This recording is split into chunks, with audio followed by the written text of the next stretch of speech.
Mina bafowethu, I'm starting to think ukuthi even nalo sisi bafethu, she's a problem lana kuSaleng bafowethu.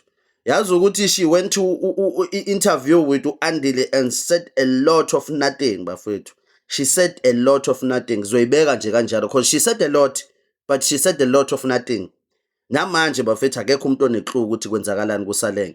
Ungabe usaprotector uSalenge yini ngalento ayenzayo noma mhlambe naye ikhona icontribution abe naye ekutheni uSalenge agcine ekulesimo sisona because yazi ukuthi uAndile uzame ngayo yonke indlela bafethu ukuthi azame ukusesha ukuthi ngempela kwenzakalani. Kwakhulunywa ngephysical health kwathiwa kumele abone i-medical doctor. Unani uSalenge bafethu? Is he mentally disturbed? Noma mhlawumbe khona isifo esikhona emzimbeni wakhe. Yabona njengamanje bafethu, she said a lot of nothing lo sisi, and naye uSalenge ngempela enye into bafethu ekumele ayibhekele because mina manje even kwayena bafethu sengimbona sengazi ukuthi naye uyinkinga ngempela bafethu kuyona lenkinga kaSalenge. Because ngempela why would she even go to i-platform engaka? Ukhona umuntu engathi esekhulunywe kabi kangaka kuthiwe kodwa kusaprotectwa yena futhi uma ngingakhulunywa iqiniso.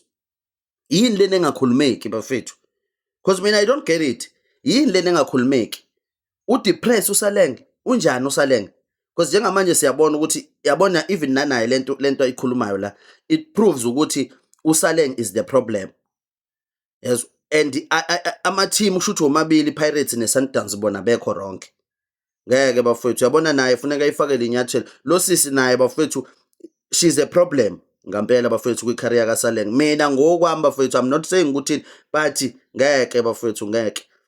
Yini kanti lengakhulunywa eMzansi futhi ukukhulunywa ngayo yonke into? Ukuba depressed kwabantu bafethu is something that akusiyo into ezobiqala ngayo uSalenge ukuba depressed. Baningi abantu wa depressed la ngaphandle and bayakhuluma ngawo lawo mental issues. Uma ukuthi mhlawumbe futhi uyagula ke physically, mhlawumbe unesifo ke sisemzimbeni, kusobe futhi naye akusiyo oqala bafethu uSalenge ukuthi kuthiwe mhlawumbe unaso isifo ke. Because manje yabona nje manje we are left in the dark bafethu, we are left in the dark, and lento lena ibulala kakhulu bafethu icareer kaSalenge then ukuyibuild. Mina ngazi ukuthi yini lo sisathi uyayifihla, kodwa la there's something more la, and siyabona ukuthi akusiwa ama team, but nje ngeke bafethu ngeke. Nina niyibone kanjani bafethu le interview alo sisi? Because yazi ukuthi she said a lot of nothing. Yabo makisho njalo usho okuningi, wabalekela zonke izinkulumo bafethu ezingesa ukuthi kube khona impendulo ngempela bafethu. Ngoba kuthiwa uSalenge uze wabuyiselwa ngishethimini, wafika izinto zangahlangana. Kanti bafethu yini lena efihlwa lana bafethu? Mina sengifisa ukwazi bafethu, yini lena efihlwa lana?